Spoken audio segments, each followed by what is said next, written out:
Hello. അപ്പോൾ ഉണക്കമുന്തിരി ഇഷ്ടമില്ലാത്ത ആൾക്കാരൊന്നും ഉണ്ടാവില്ല അല്ലേ? എനിക്ക് നല്ല ഇഷ്ടമുള്ളൊരു സംഭവമാണ് ബ്ലാക്ക് റെസിൻസ് എന്ന് പറയുന്നത്. അപ്പോൾ ഞാൻ സാധാരണ ഫ്ലിപ്കാർട്ടിനകത്തുള്ള ഹാപ്പിലോ ആണ് മേടിക്കാറ്. വളരെ നല്ലൊരു പ്രൊഡക്റ്റാണ് അത് കേട്ടോ. ഈ റെസിൻസ് കണ്ടാൽ തന്നെ അറിയാലോ, ആവശ്യത്തിന് നല്ല സൈസൊക്കെ ഉണ്ട്. നല്ലൊരു സീഡ്ലെസ് ആണ്, നല്ലൊരു പ്രൊഡക്റ്റാണ്. ഞാനിത് യൂസ് ചെയ്യാറുള്ളതാണ്.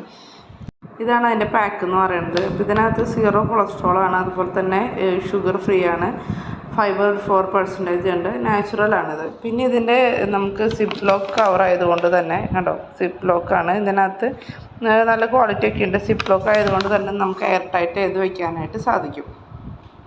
അപ്പോൾ ഡയറ്റൊക്കെ ചെയ്യുന്ന ആൾക്കാർക്ക് വളരെ നല്ലൊരു ഓപ്ഷനാണ് ബ്ലാക്ക് റെസിൻസ് എന്ന് പറയുന്നത്.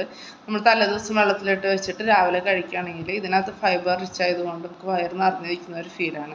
പിന്നെ അതുപോലെ തന്നെ എന്താ പറയുക, സ്കിൻ ബ്രൈറ്റ് ചെയ്യാനായിട്ട്, പിന്നെ നമ്മുടെ വൈറ്റമിൻ ബി, വൈറ്റമിൻ സി ഒക്കെ ഇതിനകത്തുണ്ട്, ആൻറ്റി ഓക്സിഡൻറ്റ്സ് ഇതിനകത്ത് നിറച്ചിട്ടുണ്ട്. അപ്പോൾ നമുക്ക് ഇതിനെക്കുറിച്ച് ഒന്ന് സെർച്ച് ചെയ്ത് നോക്കിക്കഴിഞ്ഞാൽ ബ്ലാക്ക് റെസിൻസിൻ്റെ ഒരുപാട് ബെനിഫിറ്റ്സ് കാണാനായിട്ട് സാധിക്കും. അപ്പോൾ ബ്ലാക്ക് റെസിൻസ് യൂസ് ചെയ്യുന്ന ആൾക്കാരാണെങ്കിൽ ഇതൊന്ന് യൂസ് ചെയ്ത് നോക്കും. നല്ലൊരു പ്രൊഡക്റ്റാണ്.